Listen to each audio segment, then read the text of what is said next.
যেহেতু নতুন বাড়িতে এসেছি, নতুন কিচেনও ব্যবহার করছি, যেহেতু কিচেনটা বড়সড় নয়, সামান্য একটু সিঁড়ির নিচেতে, সেই কারণে আমি কিছু জিনিস অর্ডার করেছিলাম, অল্প সব কিছু, সেগুলোই এখন আমি বের করেছি। মাঝে একবার বের করে দেখে নিয়েছিলাম যে ভালো কি বা ডিস্টার্ব অনেকে আসে না, সেই জন্য।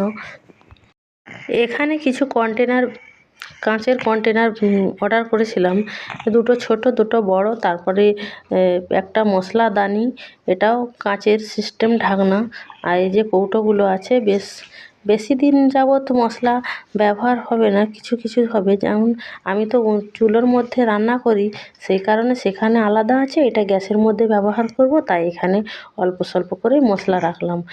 তারপরে আরও কন্টেনার আছে, যেমন রেগুলার ব্যবহারের মতো প্লাস্টিকের আগে যেগুলো ব্যবহার করতাম সেগুলোও রেখেছি।